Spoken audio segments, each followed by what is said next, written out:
Welcome.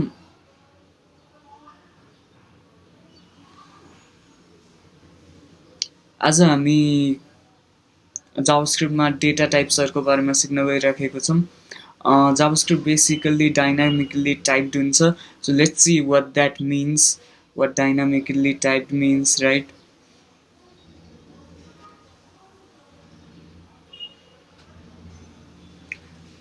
So JavaScript is a loosely typed or a dynamic language. Variables in JavaScript are not directly associated with any particular value type, and any variable can be assigned or reassigned value of all types. So basically एउटै varबाट create गरेको भेरिएबलमा हामीले के अरे different value assign गर्न सक्छौँ। For example var2 मा 42 assign गर्यो भने नम्बर डेटा टाइप हो, var2 मा 12 असाइन गर्यो भने यो भनेको हाम्रो स्ट्रिङ डेटा टाइप हो, ट्रु गर्यो भने बुलियन डेटा टाइप हो। सो बेसिकली हामीसँग 6 वटा प्रिमिटिभ डेटा टाइप छ जावास्क्रिप्टमा। So will look at that. So यसको लागि पहिले एउटा नयाँ HTML फाइल बनाऊँ। यसको नाम चाहिँ dt.html दिउँ।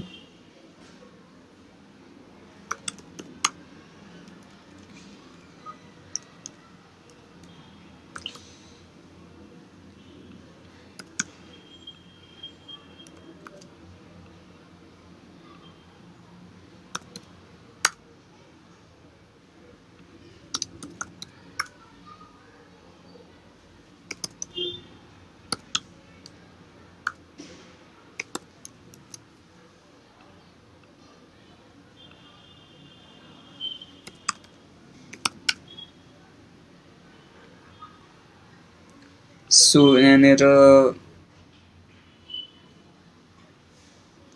अब हामीले let's see var equal to food भनेर राख्यो अरे console.log टाइप अफले कुन चाहिँ टाइपको डेटा रिटर्न गर्छ। सो फर इक्जाम्पल यहाँनिर टाइप अफ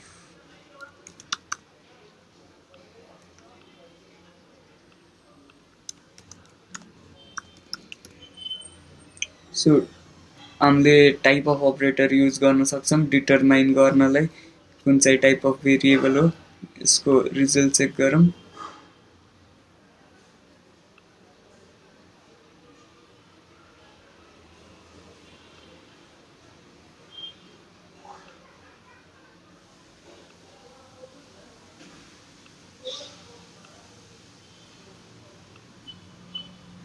यसलाई पनि ट्रुमै कपी गर्दा मैले यसलाई पनि ट्रुमै कपी गर्दा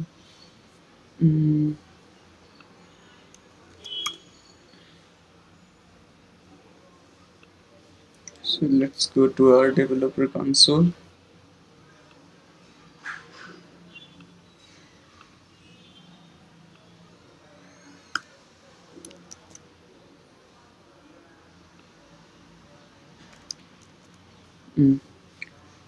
So basically it shows that हाम्रो डेटा टाइप स्ट्रिङ छ फुड राख्ने बेला। अब ए var एलाई हामीले मानौँ 5 भनेर रिप्लेस गरौँ।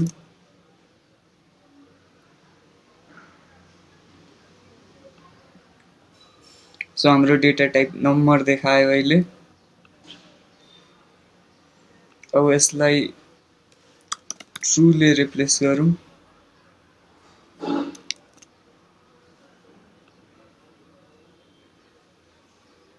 सो हाम्रो डेटा टाइप बुलियन देखायो, राइट? सो हामीले तीनटा डेटा टाइपहरू हेऱ्यौँ, बुलियन हेऱ्यौँ, नम्बर हेऱ्यौँ, हामीले स्ट्रिङ हेऱ्यौँ। हाम्रो अर्को डेटा टाइप छ, प्रिमिटिभ डेटा टाइप छ नल। So basically null is not zero, zero is number, null भनेको भ्यालुको एब्सेन्स हो। सो यसको हेरौँ,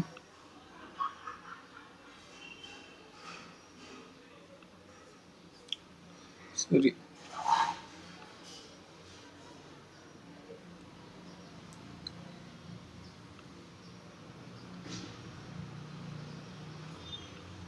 this one is an exception.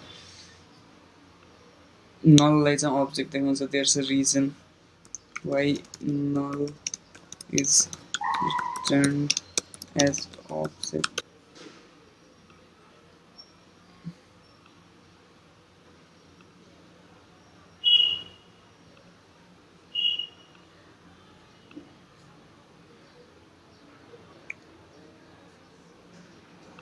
So we have अर्को सिम्बल भन्ने नयाँ आएको छ ECMAScript 6 बाट। So this is a new data type. So see, it returns symbol.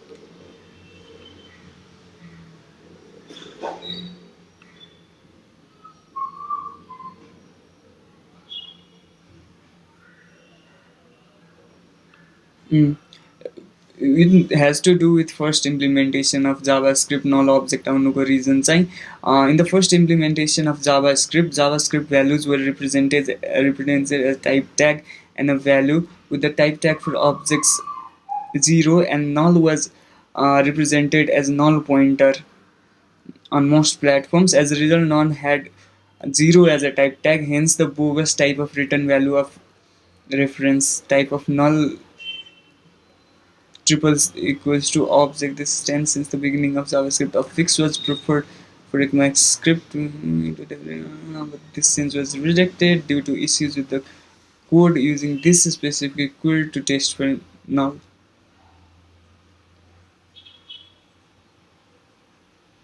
So basically it has to do with spec. This is a bug, right?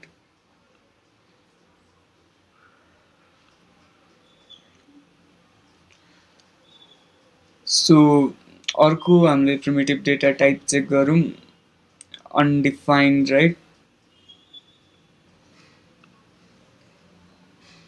So undefined र nullमा difference भनेको null भनेको हामीले set गर्ने हो, कुनै पनि चिजको भ्यालु छैन भनेर दिनलाई null भनेर सेट गर्छौँ भने undefined भनेको चाहिँ ब्राउजरले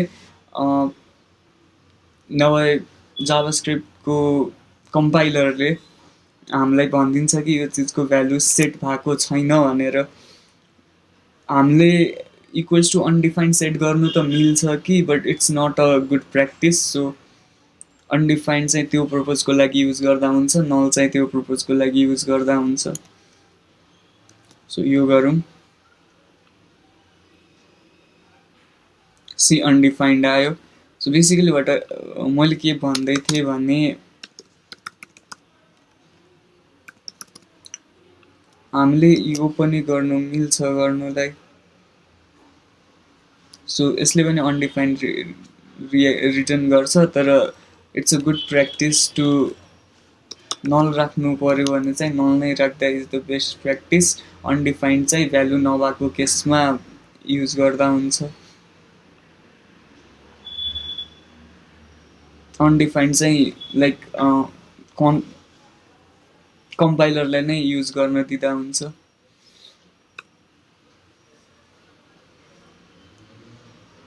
So these were the primitive data types.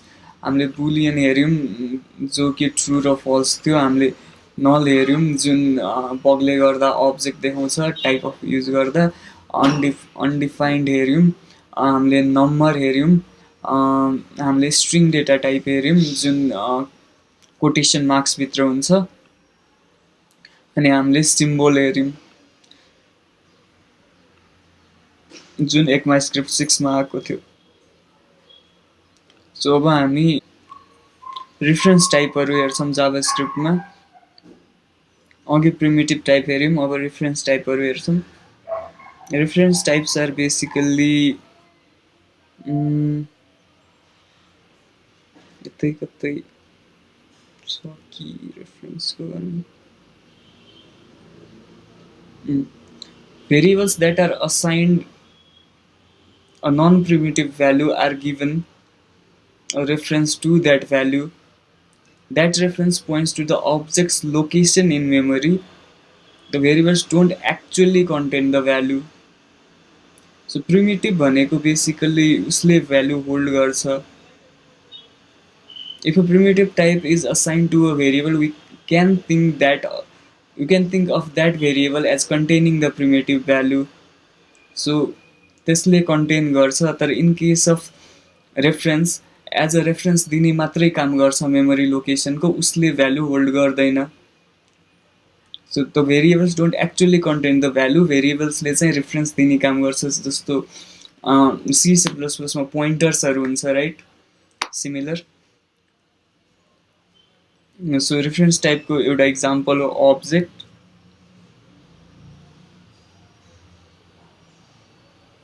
So let's see.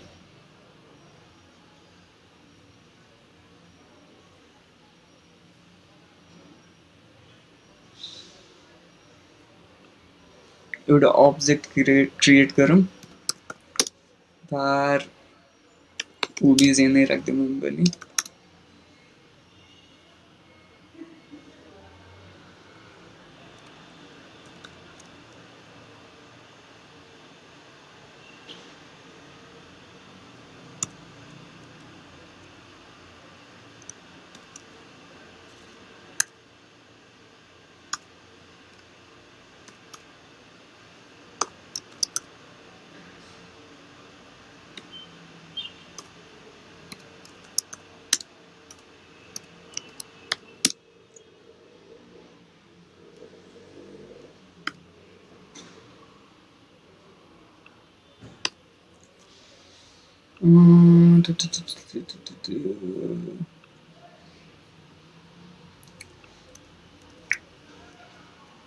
So let's see, let's look at our console.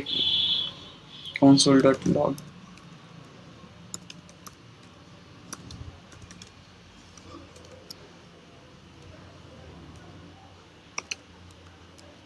console.log object गरौँ।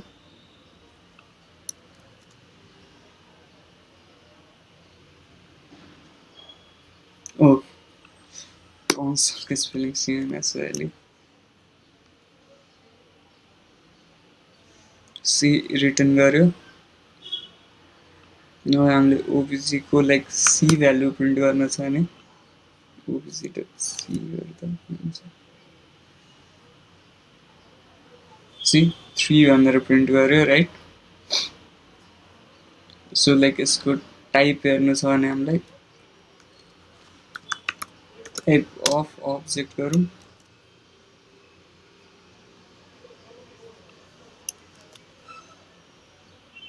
So it shows object, right?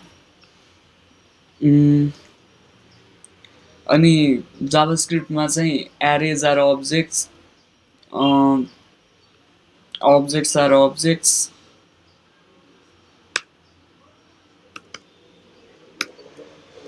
everything is an object in JavaScript. So एउटा string, दुईटा string भएको एउटा array create गरौँ। See, it shows as an object. So JavaScript मा array पनि object नै हो।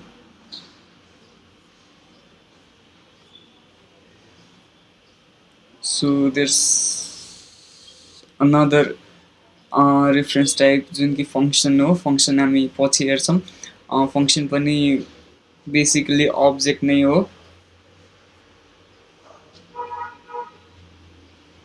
So यही नै हो। we have two types of data types, primitive reference types in JavaScript, and we look at both of them. Thank you.